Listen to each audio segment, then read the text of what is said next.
She gave a shivering old woman her only winter coat in a blizzard and paid her last cab fare to get her home safe.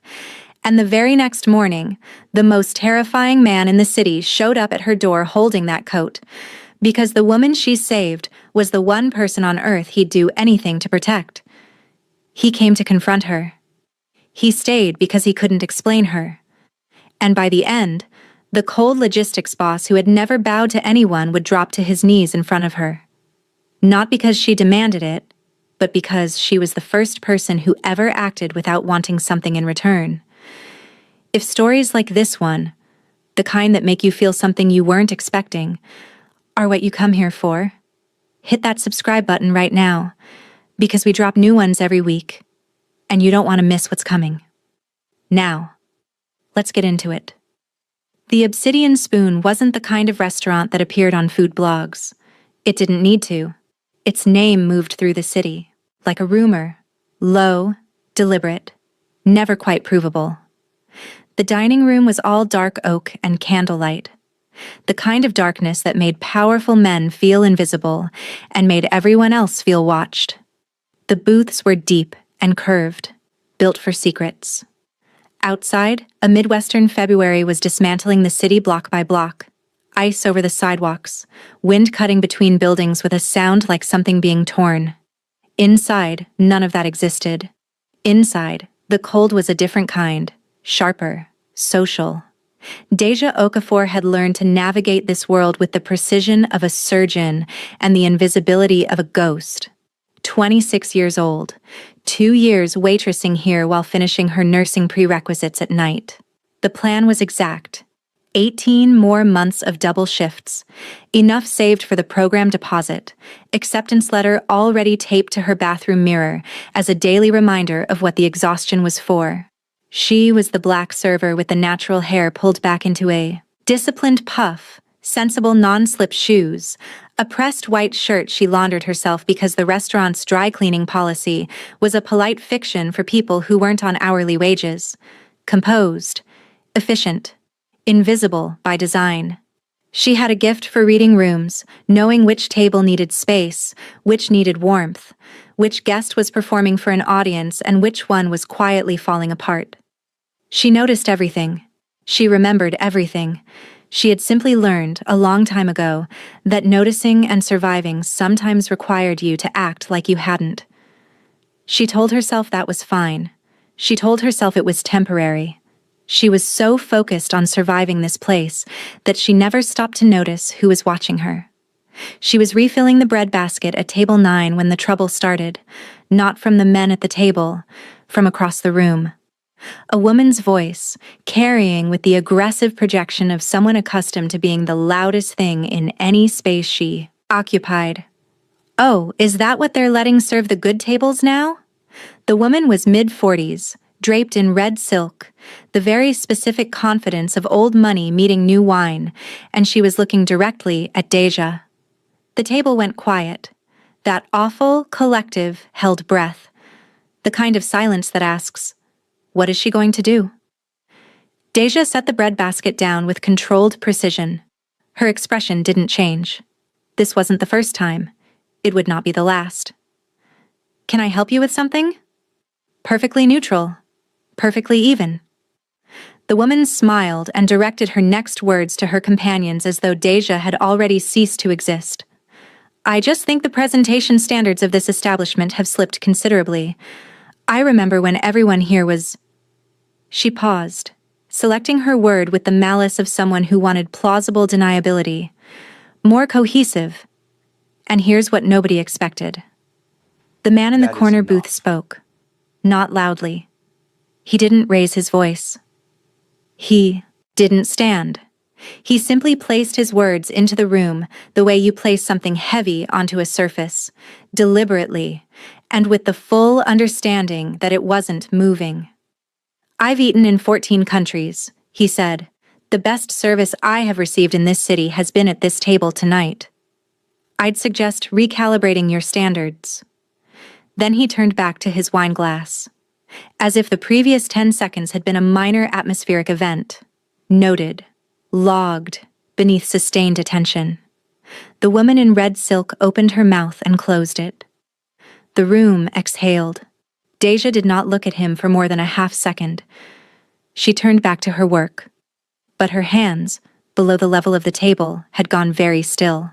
She didn't know his name yet. She didn't know what he ran, or what he was capable of, or why his stillness felt different from every other powerful man she had ever served. She knew only that someone had spoken into the silence where no one ever spoke, and the world had rearranged itself slightly in response. She filed it away. She filed everything away. That was what she did. At the service station, she caught Stefan mid-whisper. "That's Seo Byung-jin. Runs half the import logistics in the metro. 4 generations of shipping.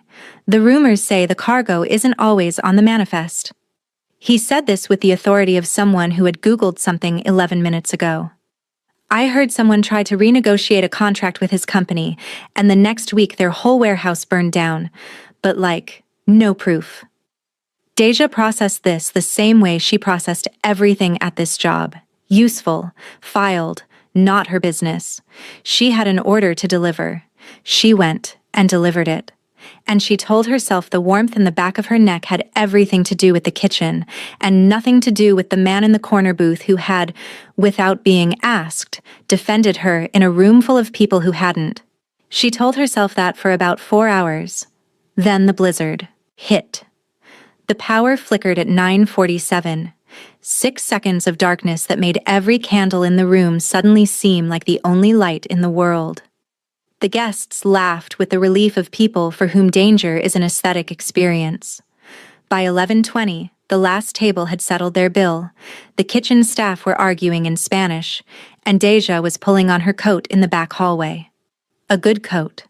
Caramel-colored wool blend. She had saved 4 paychecks for it because she understood that in this city, the coat you wore was a statement, and she had elected to make a good one.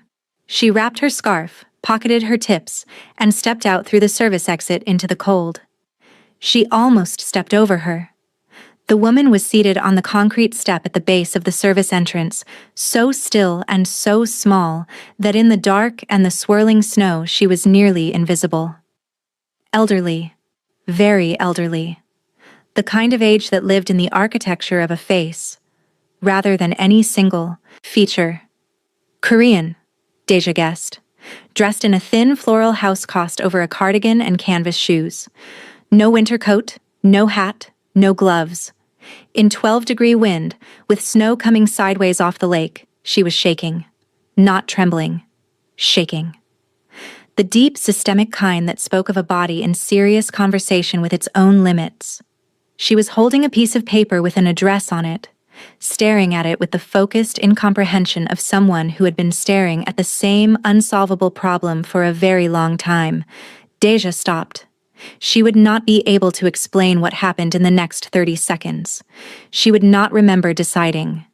She would only remember that the woman's hands were the color of old paper and the temperature of ice, and that some things you simply do not leave alone in the world. "Are you all right?" The woman looked up. Her eyes, and this was the detail Teache would come back to, later, many times, were dark and sharp. Sharper than the rest of her circumstances, suggested they should be. Like the cold and the confusion were a costume and something else entirely was wearing it. "Cold," the woman said. Her English was deliberate, each word placed carefully. "Address. Cannot find." She held out the paper with a hand that shook so hard the paper rattled. Teache looked at the address. 6 blocks south. In this weather. In those shoes. The rideshare app said 22 minutes. 22 minutes was not viable. She thought about her nursing coursework, about the module on cold exposure, about what 12-degree wind did to an elderly body that was already shaking like that. She knew the math. The math was not good. She looked at the woman. She looked at her coat. She took it off. She wrapped it around the woman's shoulders. All of it. Every degree of warmth still held inside the wool, and buttoned it at the front as far as it would go. She looped her scarf around the woman's neck. She kept her gloves because she needed functioning hands to hail a cab. She stepped to the curb with her arm up in the wind, and the cold hit her like a statement. Her uniform shirt was thin. The wind found it immediately. She stood there for 90 seconds with her arm up, willing something to appear. And because the universe occasionally cooperates with people doing the right thing for no reward, a cab appeared. She helped the woman inside. She gave the driver the destination.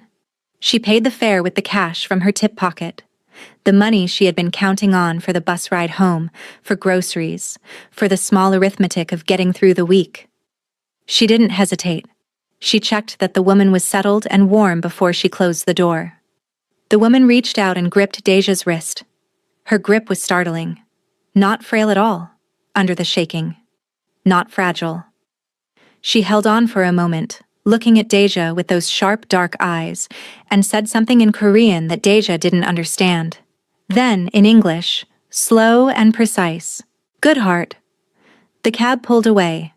Teache stood in the snow in her uniform shirt, arms bare, watching the taillights shrink to nothing.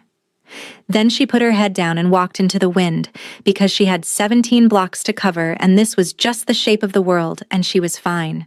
She didn't look back. She didn't see the black car parked across the street.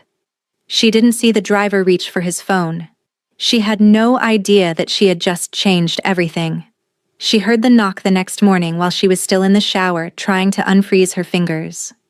When she opened her apartment door, dripping, wrapped in her oldest robe, she found 2 men in the hallway who had the particular physical grammar of people paid specifically to be intimidating in small spaces. And behind them, hands clasped behind his back, with that stillness she had recognized the night before. Seo Byung-jin, holding her coat. Looking at her the way you might look at a word you'd never seen before, with the specific intensity of someone who needed the definition and was not accustomed to not having it. "Mr. Seo," she said, because her voice had always been the first thing that steadied her. "This is unexpected." "The woman you put in the cab last night," he said. "She is recovering." Something cold moved through her chest that had nothing to do with the hallway. Recovering? She was in the early stages of hypothermia by the time the cab reached the address. Another 20 minutes outside, and the outcome would have been different. He paused. "She is not in the hospital. She is home. She is asking for you." He looked at her steadily. "Her name is Yoon Bokja. She is my teacher. She has been my teacher since I was 8 years old, and she is 79, and she was outside in a February blizzard in canvas shoes because..." Something moved in his jaw.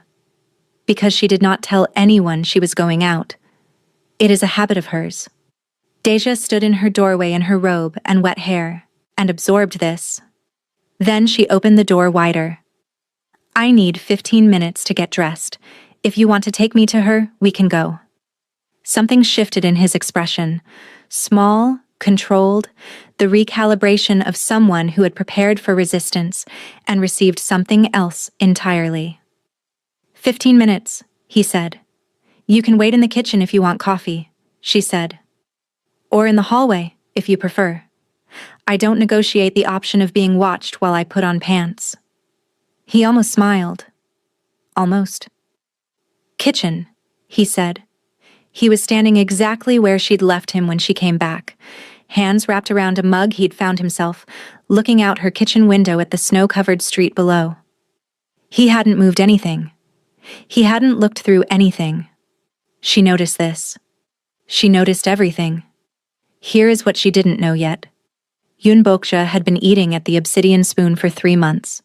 She had been watching how the staff treated each other, how they treated the guests, how Teache specifically treated the people no one else was watching. She had not gotten lost in that blizzard by accident. She had gone looking for something, and she had found it. But that was still 20 minutes away. The brownstone was warm in the way expensive homes rarely were, not decorated, but accumulated, layered, the warmth of a space that had absorbed decades of living. Yoon Bokja was in an armchair by the radiator, a blanket over her lap, tea on the side table. She looked smaller than she had in the snow, but there was something in her posture, a quality of total, deliberate composure that made Teache stop just inside the doorway. This woman had not been confused. This woman had never been confused. Teache looked at Byung-jin. He was already watching her face, tracking the exact moment she understood. Yoon Bokja spoke in Korean, a short sentence, and she was smiling. That same smile from the cab door. Not gratitude. Recognition. Byung-jin translated flatly. She says you are exactly as she thought. Then another exchange, more pointed. She says she has been eating at the obsidian spoon for 3 months. Teache went still. She says she has been watching how you treat the people no one else is watching. The room was very quiet. Teache looked at the old woman, and the old woman looked back at her with the settled patience of someone who has moved a very long game to a position they find satisfactory. She arranged last night? Teache asked carefully. Byung-jin sat down. This was the first time she had seen him sit with something other than tactical calculation. He was tired. Not physically, but in the way of someone who has been carrying something heavy for a long time and has just been informed that the destination is closer than expected. She arranged to go outside, he said. She did not arrange the hypothermia. She is 79 and occasionally overestimates her body's agreement with her plans. A pause. What she arranged was the test. Teache looked at him. He looked back. Neither of them looked away. She says, he continued, his voice quieter now, scraping something underneath the precision, that I have become too good at being alone, that I have confused efficiency for sufficiency, that I have surrounded myself with people whose continued existence depends on their agreement with me, and that she decided, since I had not listened to her say this directly for 4 years, to show me instead. Teache let the silence sit for a moment, then, show you what? He held her gaze. What it looks like, he said, when someone acts without calculating the reward. 3 weeks passed after that morning. She went back to her double shifts. She went to her night class. She looked at the acceptance letter on the mirror every morning and reminded herself of the geometry of her life. Straight lines, forward motion, no detours. Byung-jin sent her coat to a specialist cleaner and returned it with a note. 6 words. Thank you for what you did. She read it 6 times and couldn't explain why. The handwriting was precise and slanted. It told her nothing useful. She told herself there was nothing to know. She thought she had him figured out. She was wrong. She just didn't know it yet. The detour arrived on a Tuesday. Mireille found her in the break room with wide eyes and a voice 3 registers above normal. There are 4 black SUVs on the street, and a man in the most incredible coat I have ever seen is asking for you at the host stand. Byung-jin was standing there with his phone in his hand and the look of a man who had encountered a problem that sat outside his operational parameters. One of my men was injured at the warehouse this morning, he said, without preamble. Loading accident. The wound is reopening. The hospital is 40 minutes in this traffic and I can't... He stopped. This stopping, she was learning, was what he did instead of admitting that something was beyond his control. He is in the car. I trust you. She thought about this for exactly 4 seconds. Then she untied her apron.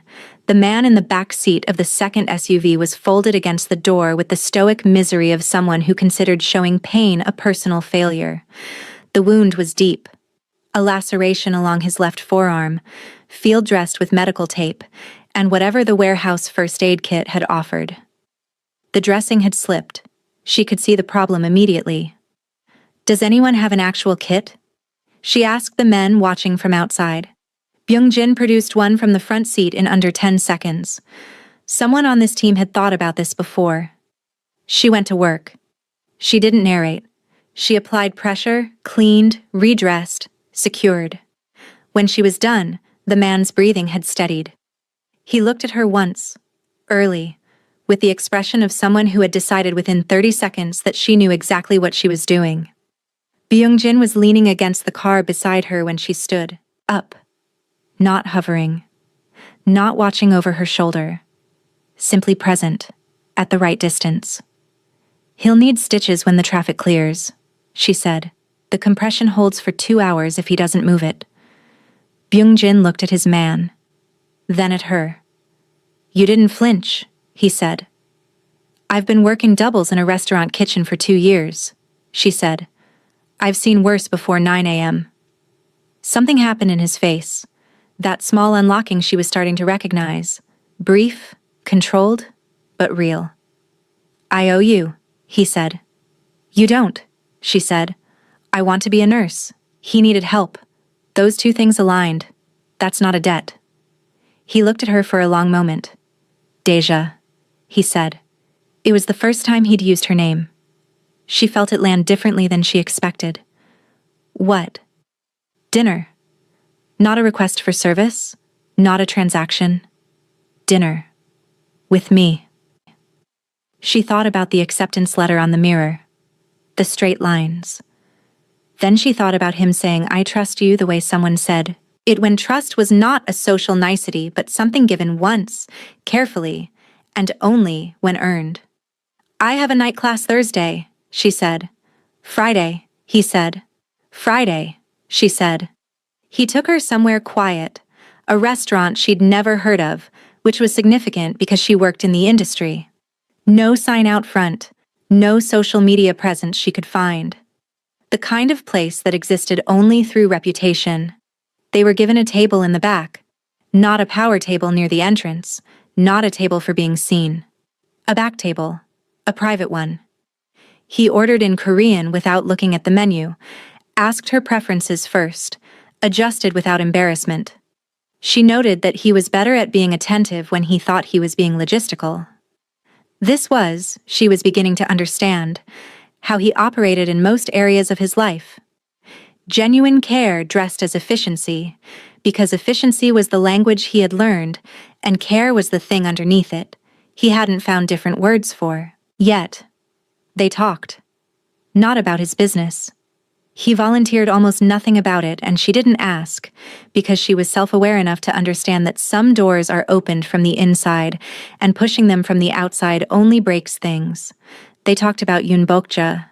He called her teacher, with a reverence that sat in strange, striking contrast to everything else about him.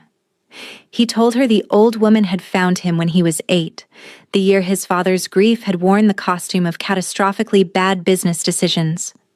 He told her this without self-pity, flat and factual, the way you described something you had long since accepted and folded into the structure of yourself. He told her Yoon Bokja had sat across a table from him, a table exactly like this one, he said, looking at the wood grain as though confirming it, and told him that intelligence without direction was a storm, and that she had spent the next 15 years giving him direction. And then you took over, Deja said, and made choices she disagreed with. He looked at her. You've been listening to gossip, he said. I know how to discount it, she said. The question is how much. Something happened in his eyes then. Not the cold assessment of the first evening, not the controlled warmth he deployed for professional utility. Something between those, something that might have been him. I would say, he said carefully, that my family's business has survived 4 generations by understanding which rules exist to protect people and which rules exist to protect systems. I have broken the second category. I have not broken the first. He set down his wine. I'm aware this is not a distinction universally recognized. It's a distinction you invented yourself, she said. So you trust your own judgment. He looked at her levelly. I have to. There was no one else whose judgment I trusted more than my own. She felt the weight of the past tense. She held it. That's lonely, she said. Not as a diagnosis, as a fact, spoken simply to another fact. His jaw moved, very slightly. Yes, he said. They walked for 40 minutes after dinner. She didn't plan it, didn't time it. She only knew it later because she counted backward from when her phone showed her arrival time. 40 minutes through the cold and the orange-lit streets, talking about every minor thing in the way that is the secret language of people talking about the major things. She learned that he ran 3 times a week, hadn't missed a session since he was 19, that he read history rather than fiction because fiction required trusting someone else's invented logic, that he had laughed until he cried exactly once in his adult life, at a joke his mother made at a hospital bedside weeks before she died, and that he returned to that memory when he needed to remember he was still a person inside the architecture of everything else he was. He said it matter-of-factly, without the performance of grief. She understood then that he had been performing competence for so long that authenticity had learned to disguise itself as information. She told him about her mother, who had worked 2 jobs for 12 years to give Teache a version of this city that included choices, about the nursing program and why it mattered. Not as a thing she wanted, but as a thing she intended, which was different, which was larger. About the letter on the mirror and the 17-block walk she took every night from the Obsidian Spoon, in all weather, because the bus added 20 minutes, and time was the one resource she could not afford to waste. He listened to this with the same completeness he gave everything, not waiting for a pause so he could speak, but actually listening, the way people listened when they weren't thinking about themselves. She noticed this. She was beginning to compile a very specific list of things about him that she would have to decide what to do with. At her building door, he stopped. He stood in the cold with the quality of a man who has decided something and is simply completing the decision. "I don't ask for things I'm not certain about," he said. "I have been uncertain about this for 3 weeks, and I'm still uncertain, which I'm choosing to interpret as evidence rather than warning." She waited. "I would like you to let me know you," he said, "and I would like to learn whether I'm the kind of person worth knowing. I don't have a confident answer yet. Teacher says the answer is yes, but I don't want to borrow her certainty. I want to earn it." Teache looked at him. "That," she said, "is the most honest thing anyone has ever said to me in a doorway." It seemed like the appropriate context for honesty. "Byung-jin." "Yes." "I already know," she said simply. "You carried a medical kit in your car because someone in your care might need it. You translate for an old woman without impatience. You trust your enemies to underestimate you instead of trying to impress them. I've been paying attention since the first night. That's what I do." He was very still. "I know," he said quietly. She turned to go inside. His hand caught hers, gently, a question rather than a statement. She turned back. He kissed her the way a man kisses someone when he has been precise about everything his entire life and has finally found a situation where precision is not enough. It was careful, and then suddenly, not careful. Brief, and then suddenly not brief. When it ended, she was holding the lapel of his coat with a hand she didn't remember placing there. They stood in the February cold for a moment that had its own separate weather. "Saturday," he said. "I'll come to Teacher's. She'll win whatever game she's playing," Teache said. "She always does," he said, with something that sounded almost like wonder. She thought that was the most dangerous part of the story. She was wrong. The most dangerous part arrived on a Sunday morning 6 weeks later when she was at the brownstone learning how to say "you are being ridiculous" in Korean, a phrase Yoon Bok-ja considered essential and universally applicable. And the front door opened with the particular controlled velocity of someone moving fast without appearing to run. 3 men. Not Byung-jin's regular detail. Wrong faces, different quality of motion. The one in front was mid-50s, once handsome, now just hard.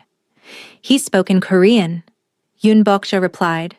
The exchange was brief, and the temperature in it dropped several degrees midway through. Teache set down her tea. "What's happening?" she asked quietly.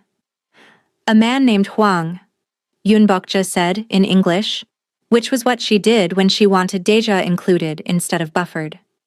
"He has been unhappy with Byung-jin for several years. He believes—" A pause, the expression of someone tasting something unpleasant. "That I am a vulnerability." Teache was already standing. Where is Byung-jin? His men are calling him. He is 30 minutes away. 30 minutes. Everyone in the room knew that was a very long time. Hwang spoke again, directed at Teache. A question, his tone somewhere between dismissive and calculating. He asks who you are, Yunbokja said. Teache looked at Hwang directly. Tell him I'm the person in this room with the most useful skill set. Tell him I'm a medical professional, and he should think carefully about the next 10 minutes, because the outcomes available to him right now include several that require one, Yunbokja translated. She added something at the end that she did not translate back. Hwang's expression shifted. The recalculation of a man who had underestimated something and was revising mid-assessment. He looked at the old woman. He looked at Teache. He looked at his men. And then Yunbokja began to laugh, not delicately, not performatively, the full, startling laugh of someone who has lived long enough to find the actual situation deeply, genuinely funny. She spoke to Hwang at length. Teache caught none of the content, but the effect was unmistakable. Hwang's posture changed. The predatory calculation in his face became something less certain, something smaller. By the end, he was looking at Yunbokja the way people looked at authority so completely settled in itself that confronting it became incomprehensible. He left. His men followed. Teache let out a breath she hadn't noticed she was holding. What did you say to him? She asked. Yunbokja picked up her tea. I told him he had made the error of believing that Byung-jin's weakness, if it existed, could be located in me. I told him that the woman standing in this room knows how to keep a person alive when things fall apart, and that in a world where things fall apart regularly, this quality is not a vulnerability. It is the opposite. She sipped. I told him that the girl with the good heart became the strongest thing in the room before anyone thought to be afraid of her, and that if she did it for a stranger in the snow, what would she do for someone she loved? The room was very still. I'm not, Teache started. You are, Yunbokja said simply. The only question is whether you have decided to say so. Byung-jin arrived in 14 minutes, not 30, the best available metric for how the phone call had landed. He came through the door with the contained velocity of a man who had spent 14 minutes building a catastrophe in his mind and arrived to find something smaller and stranger than expected. His eyes swept the room. Teacher, unharmed, tea in hand, the men gone, Teache standing in the middle of the kitchen with her arms crossed and the look of someone who has just finished something. He crossed to her in 4 steps. His hands came up to her face, not cupping, not grabbing, simply his palms framing her jaw as though taking a measurement that mattered. And he checked her eyes, her expression, her posture. Are you hurt? I'm fine. What happened? She told him. He listened completely, without interrupting, his eyes on her face the entire time. When she finished, the kitchen was quiet. You stood between my teacher and 3 of Hwang's men, he said. I stood in a room and said things until the situation changed. There's a difference. There is no difference. His hands were still at his sides now, very controlled. You assessed the situation. You calculated what you had available. You used it. He paused. The next sentence cost him something. That is exactly what I do, except I have never done it for anyone.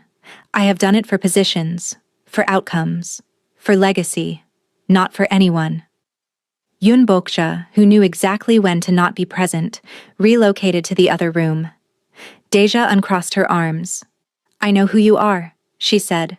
I knew before the dinner and the walk and the door. I knew from that first night at the table, when you said what you said to that woman and then went back to your wine glass like it was a transaction that required no acknowledgement. I've been paying attention since then. That's what I do.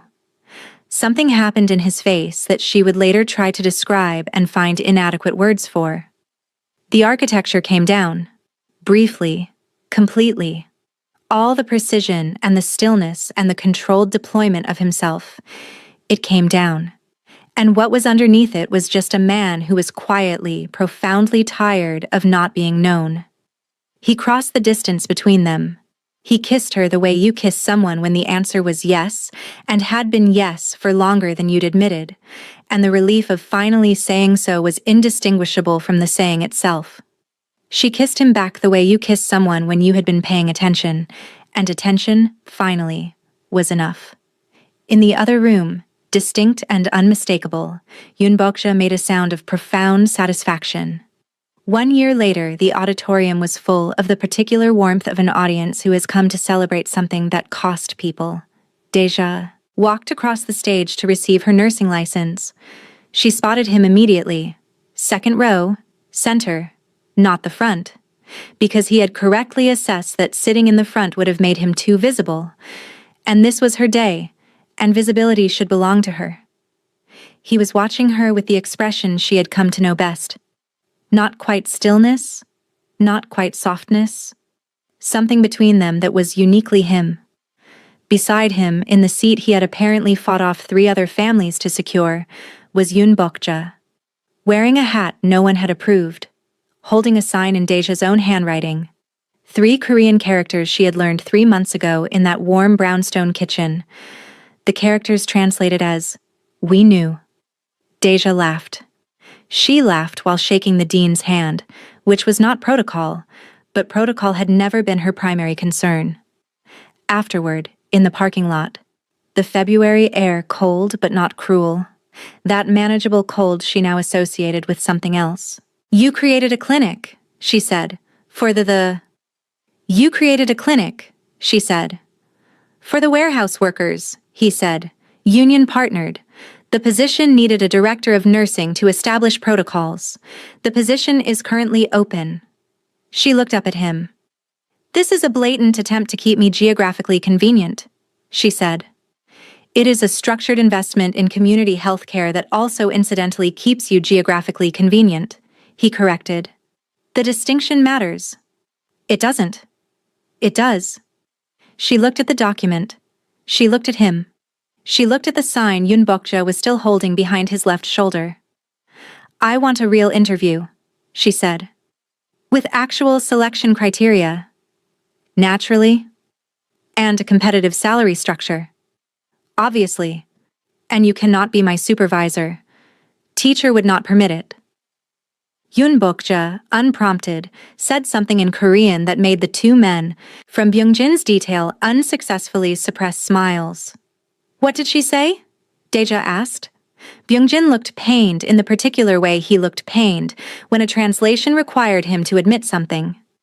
"She said that she has been waiting to say I told you so for 11 months and this felt like the correct moment." Teache laughed. She reached up and took the lapel of his coat. That same reflex, that same unremembered placement, and pulled him down to her, and kissed him in the February air while Yunbokja applauded with the unself-conscious delight of someone who had planned this moment and was enormously pleased with the execution. "One more thing," Byungjin said when they separated. He reached into his pocket and produced something small and old, a piece of carved jade on a simple cord. He placed it in her palm. "Teacher wants you to have this. She says it belongs with whoever is protecting the people who matter." Teache looked at the jade. She looked at the old woman, who was nodding with the settled satisfaction of a person who has moved a very long game to its correct conclusion. She closed her fingers around it. "Tell her I know the word for thank you." Yunbokja, who understood English perfectly well and always had, said, "You said it correctly. Your pronunciation is improving." And in the February cold, the 3 of them stood together, and the city moved around them in all its indifferent beauty. And Teache Okafor, who had been invisible for 26 years, was finally, completely, permanently seen. And the feeling of it, she would say later, was better than she had known to hope for. If you felt something watching her get there, if you're the kind of person who stays for stories about quiet strength and the people who finally recognize it, subscribe and come back every week. We have so many more of these, and you don't want to miss what's next.